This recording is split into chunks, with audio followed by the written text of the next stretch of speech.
Hello students, আমি চলে এসেছি আজকে। তোমাদের সেকেন্ড সেমিস্টার প্রায় সামনেই চলে এলো। এই সেকেন্ড সেমিস্টারে তোমাদের অনুক্রম শ্রেণী একটা চ্যাপ্টার রয়েছে। ওই চ্যাপ্টারটা আমি তোমাদের করাবো আজকে।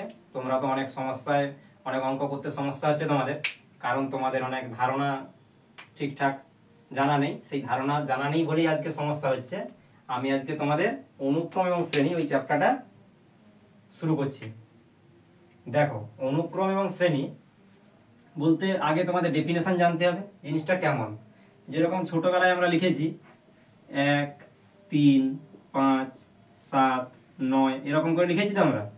তখন আমরা দেখতাম এটা একটা, তখন আমরা কেউ যদি বলতো এর পরের সংখ্যাটা বের করো, তখন আমরা বের করতে পারতাম। কিভাবে? যে দেখছি যে এখান থেকে 1 থেকে 3 এর 2 যোগ হয়েছে, 3 থেকে 5 এখানে 2 যোগ হয়েছে, এই করে করে তখন পরেরটা বললে আমরা 9 যুক্ত 2 ধরো করে দিলাম, তখন আমরা 11 পেয়ে গেলাম। কিন্তু এরকম একটা কন্ডিশন ঘটতে পারে অনেক বড় সংখ্যা, অনেক পরে আমরা পদটা জানবো কি করে। সেই ক্ষেত্রে আমরা এই অনুক্রম এবং শ্রেণীর ধারণা পাবো। প্রথমে অনুক্রম বলতে আমরা সেটাই বুঝি, কোনো একটা পদ এমন ভাবে সাজানো থাকবে, ধরো u1, u2, u3 dot dot করে এরকম ভাবে চলতে আছে। এই টাইপের জিনিসটাকে আমরা অনুক্রম বলবো। কারণ কি, একটা সংখ্যার প্রথম সংখ্যা, দ্বিতীয় সংখ্যা, তৃতীয় সংখ্যা এরকম নির্দিষ্ট সারিতে একটা নির্দিষ্ট নিয়মে সাজানো আছে, শৃঙ্খলে। সেই জিনিসটাকে আমরা অনুক্রম বলছি। এবার এই অনুক্রম যখন যোগফল আকারে থাকবে, সেটাকে আমরা শ্রেণী আকারে বিবেচনা করব। এই টাইপের একটা জিনিসকে আমরা শ্রেণী হিসাবে ধরব। বোঝা গেছে? এই রকম একটা জিনিসকে আমরা শ্রেণী বলবো। আর এই রকম যদি আমরা লিখি তাহলে আমরা দেখবো এটা অনুক্রম।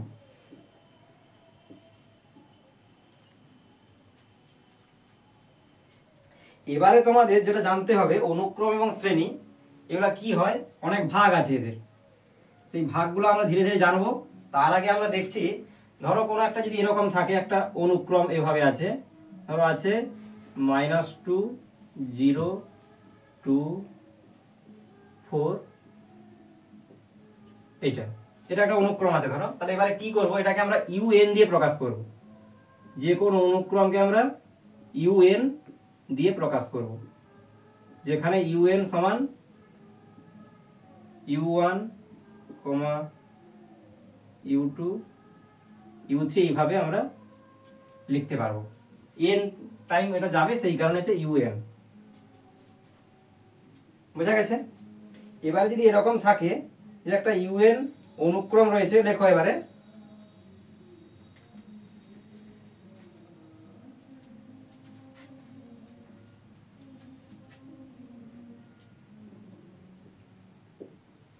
un একটা অনুক্রম, un equals to 2n plus 1, যেখানে n belongs to natural number. এটাকে কিভাবে আমরা লিখতে পারবো? নিশ্চয়ই n এর জায়গায় আমরা n equals to আমরা কি করব, ন্যাচারাল নাম্বার যেহেতু n সমান 1, 2, 3 এই করে বসাতে পারবো। তাহলে এই জায়গায় যদি আমি বসাই, তাহলে u1 পাবো, কি হবে 2 into 1 plus 1, কত হলো, that's equals to 2 plus 1 equals to 3। তারপরে যেটা পাবো u2, তাহলে কি হবে 2 into 2 plus 1 equals to 4 plus 1 equals to 5 and so on, এইভাবে চলতে থাকবে। তাহলে সেই করে আমরা যদি এখানে লিখি, তখন কি পাবো, এই un টাকে আমরা এভাবেই এক্সপ্রেস করতে পারবো, equals to 3, 5, 7 dot dot dot, এইভাবে। বোঝা গেছে? তাহলে এবারে তুলে নাও, এটা দিয়ে মুছে দেবো। তাহলে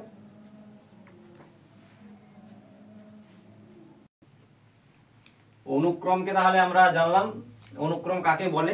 এবার অনুক্রমকে হচ্ছে ক ভাগে ভাগ করা যায়, প্রধানত দুভাগে ভাগ করা যায়। একটা হচ্ছে সসীম অনুক্রম, এক হচ্ছে সসীম অনুক্রম, আর একটা হচ্ছে অসীম অনুক্রম।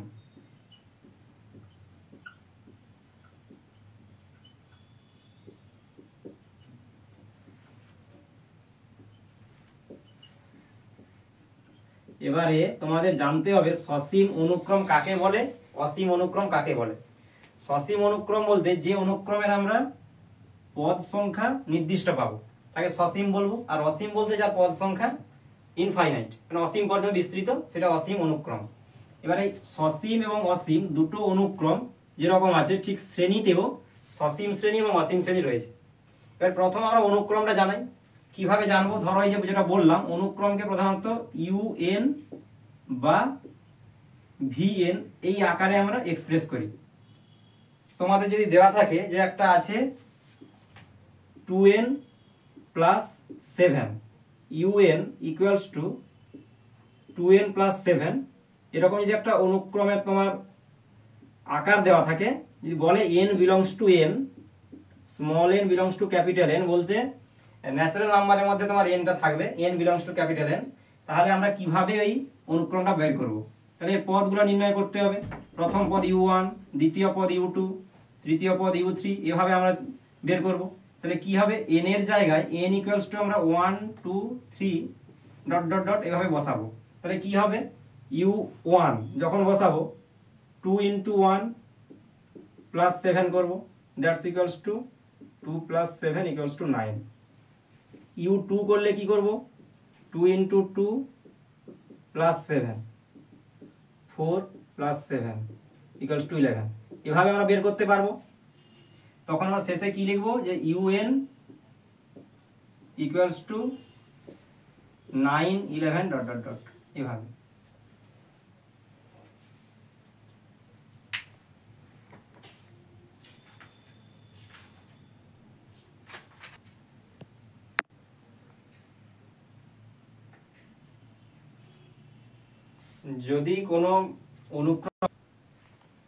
যদি কোনো অনুক্রমের পদ এরকম থাকে 1 4 9 16 25 এরকম হয়ে ধরো এখানে ক্লোজ হয়ে গেল, তাহলে ইউএন এইরকম আকারে আছে। এই ক্ষেত্রে কি দেখতে পাচ্ছি? পদ সংখ্যা নির্দিষ্ট, এটাকেই আমরা বলবো সসীম অনুক্রম।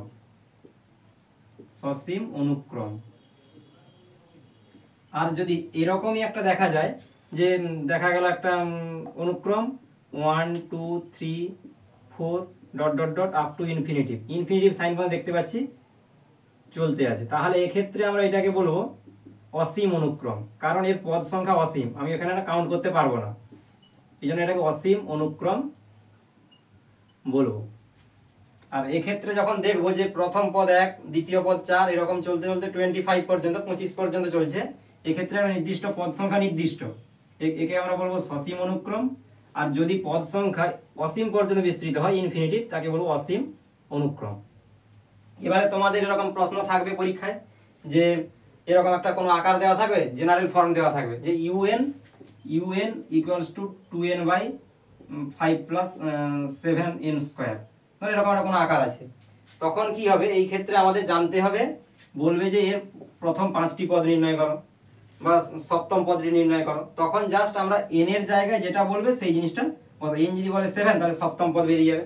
তাহলে এই টাইপের কোনো একটা থাকা মানে আমরা এইরকম জেনারেল একটা ফর্ম থাকবে, সেখান থেকে আমরা যদি নির্দিষ্ট কোনো ফর্মে যাই, স্পেসিফিক ফর্মে যাই, তখন আমরা ওই রেসপেক্টিভ জায়গায় আমরা বসাবো, n যত বলবে সেভাবে বসাবো। n যদি 1 বলে 1 বসাবো, যদি দ্বিতীয় পদ বলে 2 বসাবো, পঞ্চম পদ বলে 5 বসাবো, এইভাবে আমরা অনুক্রমটা বের করতে পারবো আলটিমেট। তাহলে আমাদের কি জানতে হবে? আর এভাবে যদি কোনো কোশ্চেন থাকে যে 1 4 9 ডট ডট ডট, এক্ষেত্রে সপ্তম পদটি কি হবে, তাহলে আমাকে আগে বুঝতে হবে কিভাবে আছে সাজানো। অনুক্রম বলতে আমরা কি জেনেছি? কোনো সংখ্যা একটা নির্দিষ্ট ভাবে সাজানো, নির্দিষ্ট ভাবে সংখ্যাগুলো একটা সাজানোটাকে, আকারকে আমরা বলছি অনুক্রম। তাহলে সেক্ষেত্রে দেখতে হবে প্রথম পদ যেভাবে আছে তার সঙ্গে দ্বিতীয় পদ কিভাবে সম্পর্কিত, তৃতীয় পদ কিভাবে সম্পর্কিত। আমরা যেটা বিশ্লেষণ করি, 1 বলতে 1 স্কোয়ার, 4 বলতে 2 স্কোয়ার, 9 বলতে 3 স্কোয়ার। তাহলে আমরা এভাবে বুঝতে পারছি, একটা ধারণা আসছে যে তাহলে প্রত্যেকটা আমার ন্যাচারাল নাম্বার যেটা n belongs to capital N, এই ন্যাচারাল নাম্বারের বর্গ মানে স্কোয়ার আকারে আছে। তাহলে যদি বলে জেনারেল ফর্ম লেখো, তাহলে কি হবে? তাহলে un যদি আমরা লিখতে চাই, un ইকুয়ালস টু আমরা লিখতে পারবো n স্কোয়ার। কারণ n যদি আমার এখানে 1 বসাই 1 হয়ে যাচ্ছে, 2 বসালে 4 হচ্ছে, 3 বসালে 9 হচ্ছে, তাহলে জেনারেল ফর্ম পেয়ে গেলাম। তাহলে এভাবে কোনো সময় এরকম একটা অনুক্রম দেওয়া থাকবে স্পেসিফিক ফর্মে, সেখান থেকে জেনারেল ফর্মে আসতে পারবো, আবার জেনারেল ফর্ম থেকে স্পেসিফাইড ফর্মে, স্পেসিফিক ফর্মে যেতে পারবো। বোঝা গেছে? তাহলে এই জিনিসগুলো তোমাদেরকে আগে বুঝতে হবে, তারপরে ধীরে ধীরে আমরা অনুক্রম শ্রেণী থেকে আস্তে আস্তে যাব সমান্তর প্রগতি, গুণোত্তর প্রগতি, এইগুলো তোমাদের সিলেবাসে আছে, এগুলো জানতে হবে। তার আগে আমরা শ্রেণী যেটা প্রথমে তোমার ধারণা দিয়েছিলাম যে জাস্ট যেটাই দেখলাম অনুক্রম, যে আমরা একটা অনুক্রম বলতে U1 U2 U3 এরকম ডট ডট ডট, এটা হচ্ছে আমার UN। এই জিনিসটাকে যদি আমরা এভাবে লিখতে চাই এটাকে আমরা বলছি অনুক্রম। ঠিক এই জিনিসটাকে যদি আমরা ঘুরে যোগফল আকারে লিখি, জাস্ট যোগ বা বিয়োগ আকারে, এই জিনিসটাকে আমরা কি বললাম, শ্রেণী আকারে, এটাকে আমরা শ্রেণী বলবো। শ্রেণীর ধারণা তোমাদের পরে পরে দেওয়া হবে। কোন শ্রেণীর বিস্তার দেখাতে বলবে, প্রশ্নে থাকতে পারে একটা এরকম শ্রেণীর আকার দেওয়া আছে, তার বিস্তৃত আকারে লেখো, পরে পরে সে জানতে পারবো। তার আগে আমরা এই জিনিসগুলো জানলাম, কোনটা সসীম অনুক্রম, কোনটা অসীম অনুক্রম, কোনটা শ্রেণী, কোনটা তোমার অনুক্রম, সবই জানলাম। আচ্ছা, সসীম যেরকম অনুক্রম জানলাম, সসীম শ্রেণী বলতে তোমাদের এই যে যদি প্রথম পদ U1 লিখি, দ্বিতীয় পদ U2, এভাবে যদি আমরা দেখা যাবে ধরো U10 পর্যন্ত লিখলাম, তাহলে এই জিনিসটা যেভাবে লিখলাম, এখানে 10 নম্বর পদ, প্রথম পদ এবং 10 নম্বর পদ পর্যন্ত মোট যতগুলো পদ তার যোগফল পেলাম। এই জিনিসটা একটা নির্দিষ্ট জায়গায় গিয়ে শেষ হয়ে গেল, এটা সসীম শ্রেণী। আর যদি এভাবেই লিখি আর একটা U1 plus U2 plus dot dot dot up to infinitive, এই যখন জিনিসটাকে আমরা কি বলবো, অসীম শ্রেণী। এক্ষেত্রে তার পদগুলো যেরকম অসীম, তার যোগফলটা অসীম পর্যন্ত বিস্তৃত, এক্ষেত্রে অসীম শ্রেণী বলছি। আর সসীম হলে নির্দিষ্ট পদের যোগফল পাবো। যেরকম ছোটবেলা শিখেছি যে 1 থেকে 10 পর্যন্ত সংখ্যার যোগফল নির্ণয় করো, তাহলে 1 যুক্ত 2 যুক্ত 3 যুক্ত ডট ডট ডট 10, তাহলে এই জায়গাটা আমরা তখন এটা একটা শ্রেণীর আকার, এটা তখন আমরা একটা মান পেয়ে গেলাম। যদি বলে ইনফিনিটিভ পদের যোগ, তখন 1 plus 2 plus 3 plus dot dot up to infinitive, সেক্ষেত্রে ওটাকে আমরা অসীম শ্রেণী বলবো। এবারে তোমাদের শ্রেণীর ধারণা যেটা দিলাম ওই থেকে তোমরা করবে 2-1টা অঙ্ক, আর অনুক্রম শ্রেণী থেকে যেটা অনুক্রমের ধারণা দিলাম তা থেকে কয়েকটা অঙ্ক দেখালাম, তোমরা বাড়িতে করবে। যেটা অসুবিধা হবে আমাকে মেসেজে জানাবে, কমেন্টে জানাবে।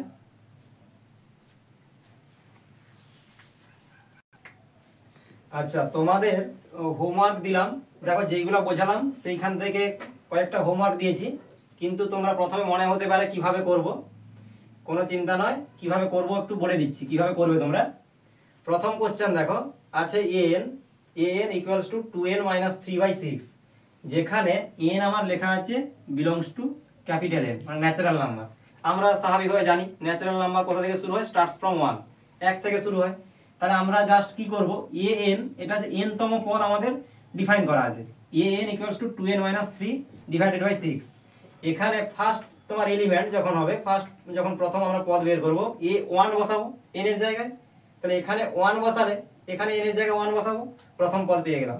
2 বসালে দ্বিতীয় পদ পাবো। এভাবে আমরা প্রথম 4টা পদ বের করতে পারবো। তাহলে a1 a2 a3 a4 4টা পদ বের করবে, মান পেয়ে যাবে ক্যালকুলেট করলে। তারপরে দেখো যেটা আছে 1 8 27, এরকম একটা অনুক্রম দেওয়া আছে, সিকোয়েন্স দেওয়া আছে, তার লেখা আছে ষষ্ঠ এবং 8তম পদ নির্ণয় করো। ষষ্ঠ পদ দেখো এখানে দেওয়া আছে, দেখতে পাচ্ছি 3টে পদ, 1 2 3 উইথিন সেকেন্ড ব্র্যাকেট কমা দিয়ে দেওয়া আছে, মানে প্রথম পদ, দ্বিতীয় তৃতীয় পদ আছে। এরপর 6 নম্বর পদটা বের করব। কি করে বের করব, তার আগে আমাকে বুঝতে হবে এটা দেখো একটা স্পেসিফাইড ফর্ম আছে, একটা নির্দিষ্ট দেওয়া আছে সংখ্যার আকারে, নির্দিষ্ট ভাবে সাজানো আছে। এবার কি করব, আমাকে বুঝতে হবে কিভাবে সাজানো আছে, সেই জিনিসটাই তোমাকে বুঝতে হবে। যে আমার এখানে যদি ধরো 2 এর দাগে, যেটা হিন্টস দিচ্ছি তোমাদের, হিন্টস বলে লিখে রাখো, ধরো এখানে আছে 1, আমাকে বুঝতে হবে যে UN তার জেনারেল ফর্মটা আমাকে খুঁজে নিতে হবে। এখানে প্রথম তোমার যেটা আছে 1, মানে যদি আমি ধরি 1 এর কিউব, তাহলে 1 কিউব ইকুয়ালস টু 1, তাহলে এখানে আমি U1 যেটা এভাবে পেলাম। তাহলে U2 যদি আমি পাই যে 2 কিউব, তাহলে আমরা 8 পাচ্ছি। তাহলে U3 তাহলে কি হচ্ছে 3 কিউব, এখন 27 পাচ্ছি। তাহলে আমরা দেখতে পাচ্ছি কি ন্যাচারাল নাম্বার, যেটা ন্যাচারাল নাম্বারের সেট, তোমরা ক্লাস 11 এর ফার্স্ট সেমিস্টারে শিখেছো সেট। ন্যাচারাল নাম্বার কিভাবে প্রকাশ করি, 1 2 3 ডট ডট ডট এভাবে। তাহলে ঠিক এখানে দেখছি যে ন্যাচারাল নাম্বারে কিউব করছি, আমরা ন্যাচারাল নাম্বারকে ঘন করছি, দিলে তার এক্ষেত্রে প্রথম পদ পাচ্ছি অনুক্রমের, দ্বিতীয় পদ তৃতীয় পদ পরপর করতে আছি, পরপর পাচ্ছি। তাহলে ষষ্ঠ যে পদ, তাহলে আমি কি করবো, 6 তার কিউব করবো। বোঝা গেছে? প্রথম পদ আমরা পেলাম 1 কিউব, দ্বিতীয় পদ 2 কিউব, তৃতীয় পদ 3 কিউব, তাহলে ষষ্ঠ পদ কি পাবো 6 কিউব। তাহলে এভাবে আমরা ষষ্ঠ পদ পাবো। আর পদ, আর তম পদ আমরা আর দিয়ে লিখে নিতে পারবো। বোঝা গেছে? তারপরে যেটা দেখো, এটা তোমরা জানো এটা হচ্ছে ক্যাপিটাল সিগমা। ক্যাপিটাল সিগমা এটা আমরা সামেশন হিসাবে পড়ি। সামেশন মানে যোগফল আকারে বোঝায়, এটা যোগফল। তাহলে কি হবে দেখো, এখানে লেখা আছে r equals to 1 to n, মানে r এর মান তোমাকে বলছে 1 থেকে শুরু করতে চলবে আপ টু n পর্যন্ত। তাহলে সেক্ষেত্রে দেখো r এ আমার কি হয়েছে, এখানে লেখা আছে summation r equals to 1 to n r divided by r plus 1। এটা বিস্তৃত আকারে লিখতে বলছে, যেরকম তোমরা ক্লাস 7-8 এ শিখেছো a প্লাস b এর হোল স্কয়ার বিস্তৃত আকারে লেখো, মানে তো তার ঠিক সূত্র লিখতাম। মানে এক কথায় এটাও বিস্তৃত আকারে বলতে আমি যে মানগুলো পাবো সেটাকে শ্রেণী লেখা আছে, শ্রেণী বলতে যোগফল আকারে প্রথম পদ, দ্বিতীয় পদ, তৃতীয় পদ যেরকম পাবো। এখানে r এর জায়গায় r equals to 1 to n, তাহলে প্রথমে 1 বসাবো একটা ভ্যালু পাবো, 2 বসাবো ভ্যালু পাবো, এরকম ডট ডট ডট n বসালে কি পাবো n বাই n প্লাস 1। তাহলে এইগুলো n তম পদ, প্রথম পদ থেকে n পর্যন্ত n তম পদ পেয়ে গেলাম। এবারে কি করব, সেই প্রতিটা পদ যেরকম আমরা অনুক্রম আকারে লিখতাম কমা কমা দিয়ে উইথিন সেকেন্ড ব্র্যাকেট, আমরা এখানে কি করব মাঝখানে প্লাস সাইন দিয়ে লিখে নেব। বোঝা গেছে? তাহলে ওইটা তুমি এটা কি হয়, প্রথমটা ধরো তোমার হবে 1 বসালে 1 by 1 plus 1 equals to 1 by 2। তারপরে আমরা পাবো 2 বাই 2 প্লাস 1 মানে 2 বাই 3। তাহলে তুমি কি লিখবে, half plus 2 by 3 plus dot dot dot n হলে কি হবে n বাই n প্লাস 1। এই আকারে আমরা পাবো, এই আকারে আমরা বিস্তৃত করতে পারবো। বোঝা গেছে? এটা তোমরা নিজেরা বাড়িতে করে দেখবে, আর যা কিছু অসুবিধা হবে কমেন্টে জানাবে। আচ্ছা, তাহলে আজকে আমরা মোটামুটি যে জিনিসগুলো জানলাম, তোমার ক্লাস 11 এর সেকেন্ড সেমিস্টারের অনুক্রম শ্রেণীর, অনুক্রম কাকে বলে, শ্রেণী কাকে বলে জানলাম, অনুক্রমের ভাগ, শ্রেণীর ভাগ, তা থেকে আমরা এলিমেন্টারি যেগুলো আমাদের বেসিক কিছু প্রবলেম সলভ করলাম। তারপরে আমরা কি করলাম, জানলাম যে তোমার কোনটা সসীম শ্রেণী, কোনটা অসীম শ্রেণী, কোনটা সসীম অনুক্রম, কোনটা অসীম অনুক্রম। তা থেকে আমরা পদ নির্ণয় করলাম। পদ দেওয়া থাকলে সেখান থেকে আমরা মাঝে মাঝে কি করলাম, জেনারেল ফর্ম বের করলাম, বিস্তৃত আকার করলাম, এরকম বিভিন্ন টাইপের করলাম। এই টাইপের কয়েকটা অঙ্ক তোমাদের এসএন তে প্রশ্নমালা 9A তে আছে, তোমরা ওগুলো সলিউশন করো, চেষ্টা করো। যেগুলো অসুবিধা হবে কমেন্টে জানাবে, আর আমি চেষ্টা করব তোমাদের আরো কিছু সলিউশন করে দেওয়ার। এটা প্রথম চ্যাপ্টার, খুব সোজা ফার্স্ট পার্ট। এই পার্টটা তোমাদের জানতেই হবে, পরে পরে এটা সলিউশনের ক্ষেত্রে তোমাদের এরপরে সমান্তর প্রগতি, গুণোত্তর প্রগতি, ভেরি ভেরি ইম্পর্টেন্ট কিছু জিনিস রয়েছে, ওগুলো জানতেই হবে। সেই কারণে এটা ভালো করে শিখলে ওর অ্যাপ্লিকেশন অ্যাপ্লাই করতে পারবে ঠিক করে। সেই কারণে তোমরা এটা করো, খুব ছোট চ্যাপ্টার 9A, ওই পার্টটা তোমরা করে রাখবে। যেটা অসুবিধা হয় অবশ্যই জানাও। ঠিক আছে, আজকে এই পর্যন্ত, বাই বাই। আর আমার এই চ্যানেল, নিউ চ্যানেল, এই চ্যানেলটা তোমরা লাইক করবে, সাবস্ক্রাইব করবে, শেয়ারও করে দেবে বন্ধুদের মধ্যে। তোমাদের আমি ভালো ভালো ভিডিও আপলোড করব। যে কোনো তথ্য, যে কোনো নতুন নতুন তথ্য তোমরা এই সংক্রান্ত পাবে। এসএন দে যে কোনো বইয়ের তথ্য পাবে তোমরা। তোমাদের অনুক্রম শ্রেণী সংক্রান্ত যে কোনো সমস্যা এবং তোমাদের গণিত সংক্রান্ত যে কোনো সমস্যা ক্লাস 11 এর সেকেন্ড সেমিস্টারের আমাকে জানাও। যেটা অসুবিধা হবে জানাবে, আমি তোমাদের যথাসম্ভব চেষ্টা করব সলিউশন করে দেওয়ার। তোমরা অবশ্যই পরের ক্লাসে সমাধান পাবে, যেগুলো জানাবে তার পরের ক্লাসে তোমরা সমাধানগুলো পেয়ে যাবে। ঠিক আছে, থ্যাংক ইউ।